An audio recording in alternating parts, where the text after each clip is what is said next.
Donc, je vous avais dit qu'on allait parler encore un petit peu de l'université aujourd'hui, hein. Et on va continuer du coup, hein, comme ça, c'est fait. Comme ça, on ne devra pas revenir dessus, je vais pas vous ennuyer plus avec ça. Mais comme il y avait pas mal de commentaires dessus, allons-y. J'ai trouvé cet article dont ils ont parlé, et très brièvement, j'étais assez étonné, parce que je trouve que pourtant ça devrait être mis beaucoup plus en avant, hein. Taux d'échec impressionnant en psychologie à l'UC Louvain, donc l'université catholique de Louvain, une des plus grandes universités de Belgique. Seuls 5 étudiants de première année ont réussi. Alors, là vous dites, bon, 5 étudiants, mais bon, ça veut rien dire. 5 étudiants sur combien? Carnage dans la faculté de psychologie de l'UC Louvain. Sur les 645 étudiants inscrits en première année, seuls 5 ont tout réussi en première session. Un taux d'échec impressionnant, vivement dénoncé par les principaux intéressés. Alors moi, par exemple, quand je vois que tu as moins d'1%, parce que ça, ils l'ont dit dans le journal, que ça faisait moins d'1% de réussite, je suis désolé, mais il y a un moment donné, il faut se poser la question. Est-ce que ce ne serait pas l'université qui serait problématique? La manière d'enseigner, la manière de faire les examens, je sais pas, il y a un moment donné, il faudrait peut-être se remettre en question, plutôt que juste se dire ah bah tiens, zut, bah tant pis, tant pis. C'est une lettre ouverte publiée sur Facebook qui a mis le feu aux poudres. Une étudiante en 3e année de bachelier y fait part de sa déception. Elle se dit dégoûtée de ce système et révoltée du taux de réussite annuel de sa faculté. Le comportement de certains enseignants est également pointé du doigt. Bah tiens donc, c'est bizarre.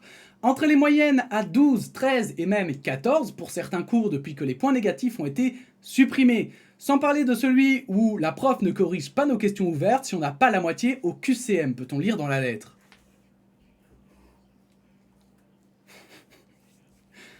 Moi personnellement, voilà, ça me choque vraiment. Je trouve ça vraiment choquant de lire ça et que ça va pas faire, parce que ça fait des années, hein, ça fait des années que c'est comme ça. Et ça va pas faire plus de bruit que ça. Il y a pas de, il y a rien à faire quoi. C'est mort. Hécatombe en première année. Ce système, les étudiants de première année de psychologie le dénoncent également. Ils ne sont que 5 à avoir entièrement réussi leur année. Les 640 autres se présenteront à la session de septembre. J'ai eu 8 examens en 10 jours, c'était énorme. J'ai l'impression qu'on nous a ajouté un seuil de réussite encore plus haut, de la matière encore plus précise, explique une étudiante qui doit repasser 5 examens. C'était une année difficile pour tout le monde et ils sont censés être des profs de psychologie, donc pédagogues et plutôt bienveillants. Et là, on a l'impression que c'est tout l'inverse, ajoute-t-elle. Résultat, de nombreux étudiants songent à changer de cursus. Et c'est ça que je trouve dommage. C'est que moi, j'ai pu voir plusieurs psychologues et parler avec des psychologues aussi dans ma courte vie, hein, pour le moment. Et un truc que j'ai vu souvent revenir, c'est que c'est impressionnant le nombre de psychologues qui sortent de psycho et qui n'ont pas les compétences pour devenir psychologue. Qui sont par exemple hyper forts théoriquement, mais qui sont des clinches pour tout ce qui est humain, quoi. Qui parfois ne font même pas, ne connaissent même pas leur base en psychologie, ce qui est hyper bizarre. Alors qu'ils sont quand même psychologues à la fin. Enfin bon bref, tout ça c'est, je trouve, extrêmement bizarre.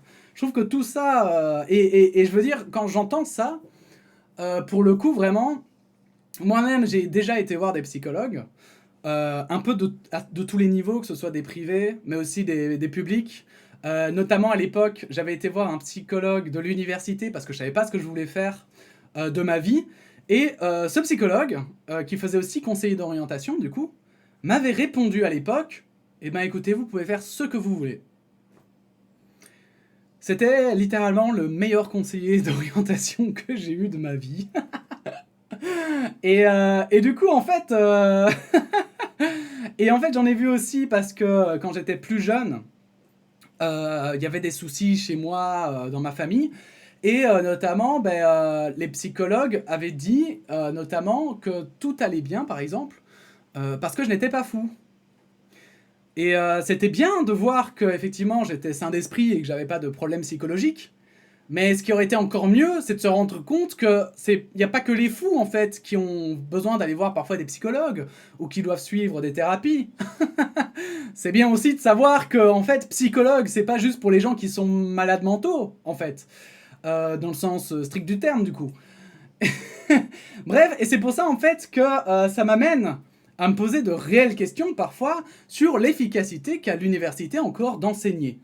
Parce que quand on regarde aussi la manière d'enseigner de l'université, ça n'a pas énormément changé dans la manière, en tout cas dans la structure, hein, dans la hiérarchisation, dans les professeurs, la relation qu'ils ont avec leurs élèves, dans la façon dont parfois on présente certains cursus et d'autres, dans la façon dont on dit aussi, voilà, parce que il y avait quelqu'un qui disait en commentaire, on peut pas, aujourd'hui, un diplôme n'a pas forcément de valeur, parce que parfois, les débouchés sont bouchés. C'est le cas de le dire.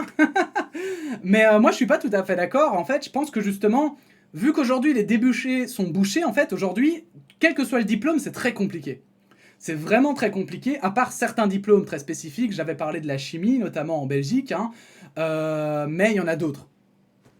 Eh bien, malgré justement aujourd'hui, comme le master ne suffit plus forcément pour trouver un travail, en fait, je crois, personnellement, hein, je trouve qu'en fait, l'université, c'est plutôt devenu un lieu d'apprentissage, en fait, et comment dire, d'apprentissage personnel, où on va plutôt faire évoluer des parties de nous qu'on aime, tout en faisant évoluer notre façon de penser, hein. Je parlais de l'esprit critique, notamment, tout en nous intéressant plus à un certain savoir, en fait.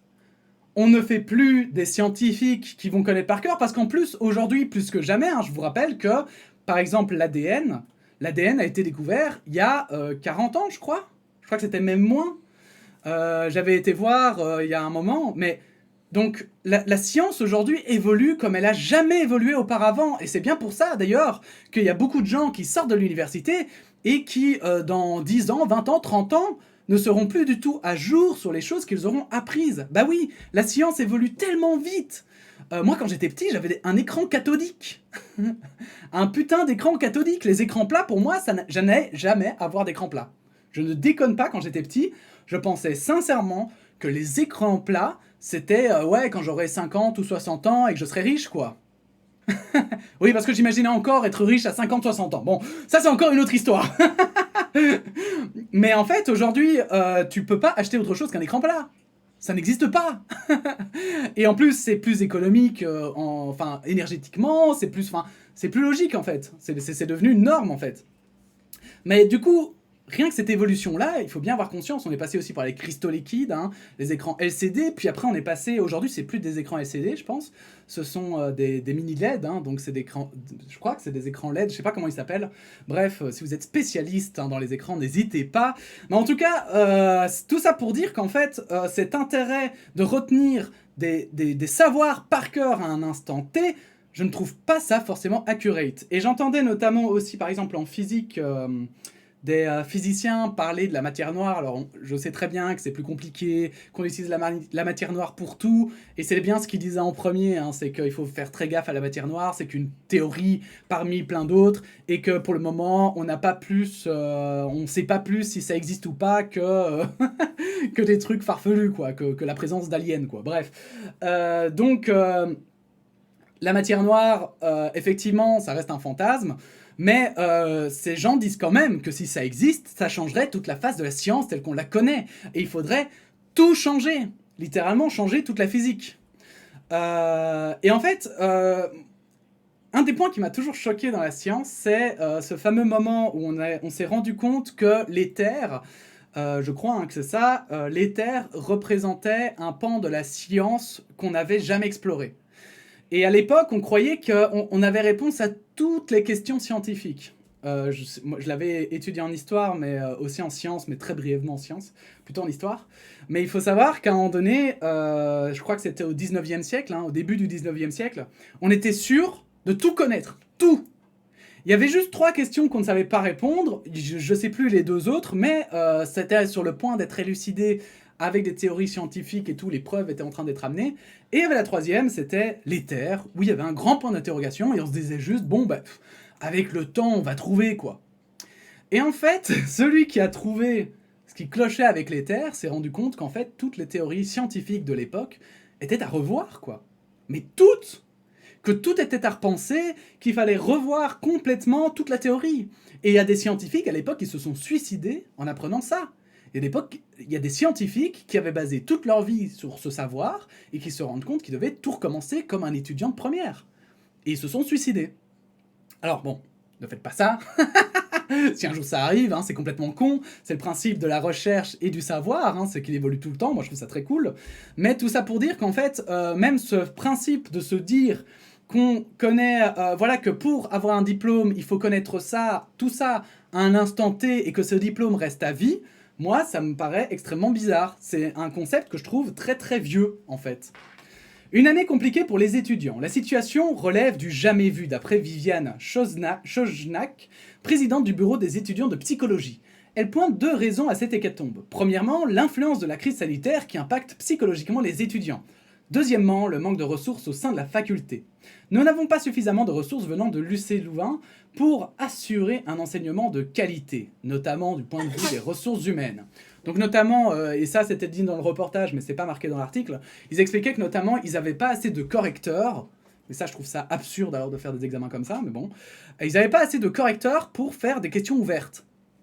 Et que donc, ils faisaient tout par QCM, parce que, ben voilà, comme ça c'est au moins corrigé par des machines, parce que les professeurs n'ont pas le temps de corriger toutes les copies, ils n'ont pas assez d'assistants pour corriger toutes les copies, et donc, notamment quand on voit qu'il fallait réussir le QCM, là, le moment, voilà, et qu'il fallait avoir la moitié au QCM pour être corrigé sur les questions ouvertes, hein, eh bien c'est parce qu'en fait les profs n'ont pas le temps, donc c'est pas juste parce que les profs sont des grands méchants, bien sûr, évidemment, hein, et d'ailleurs, c'est pas du tout mon propos, hein, je le souligne quand même, hein, je critique beaucoup la vision, si vous voulez, de l'enseignement, mais ça représente évidemment pas tous les professeurs d'université, et ensuite, moi je parle d'un espèce, j'ai l'impression, d'esprit global qu'il y a dans l'enseignement universitaire, mais c'est pas pour autant que ce sera vrai partout, tout le temps, hein. C'est juste une opinion générale.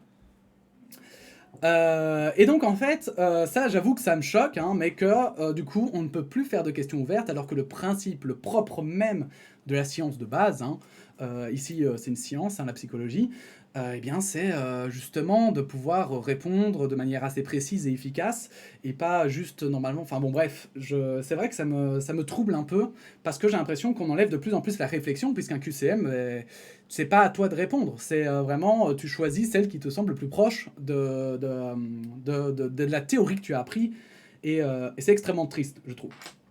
Et là-dessus, l'université a répondu.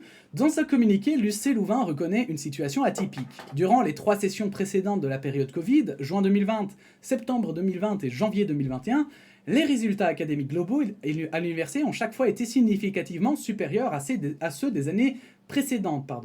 Pour cette session de juin 2021, l'analyse complète des résultats n'est pas encore disponible, mais sur base des premières indications, les résultats de l'université apparaissent globalement similaires à ceux des périodes hors Covid. Et ça, mais alors, je trouve que c'est la pire réponse. Donc, il justifie les résultats d'aujourd'hui par le fait que, en fait, ce sont des résultats qui sont normaux parce que, hors Covid, ces résultats, c'est les mêmes résultats. Donc, en fait, hors Covid, il y a moins de réussite. Donc, il y a 5 élèves qui réussissent par année par rapport aux périodes Covid. Donc, vous vous rendez compte que même l'impact psychologique sur les étudiants a été moins grave que la façon d'enseigner en présentiel. Et je trouve que c'est pire, mais c'est pire. Et là-dessus, l'université termine, promet toutefois d'analyser ses résultats plus en profondeur, et on sait ce que ça veut dire, c'est on botte en touche, hein, allez voir ailleurs si j'y suis, hein. On va se poser des questions, mais vite fait, bien fait, parce que nous, on a appris comme ça, donc vous devez apprendre comme ça. Et bon, voilà, moi, en fait, c'est vraiment ça qui me choque à l'université, par rapport à mon expérience personnelle, mais même par rapport à ce que je lis, par rapport à ce que je vois, c'est que même par rapport à des gens, j'ai déjà pu parler parce que ça m'intéresse en fait. J'ai déjà pu parler à des gens qui étaient satisfaits de l'université et qui me disaient non, moi je trouve l'université vraiment super, je trouve le système vraiment bien. Et même en discutant avec eux, j'ai jamais eu de réponse satisfaisante à tout ça en fait. Au fait qu'il n'y avait pas assez d'esprit critique en première année. Et on me disait oui, mais c'est pour faire un tri. Mais je disais mais pourquoi faire un tri? Pourquoi en fait il faut faire un tri? Oui, parce qu'il n'y a pas assez de débouchés. Mais pourquoi, en fait, c'est important qu'il n'y ait pas assez de débouchés? On s'en fout, non? Parce qu'en vrai, moi, je connais plein de gens qui ont des diplômes, mais qui travaillent dans des secteurs totalement différents.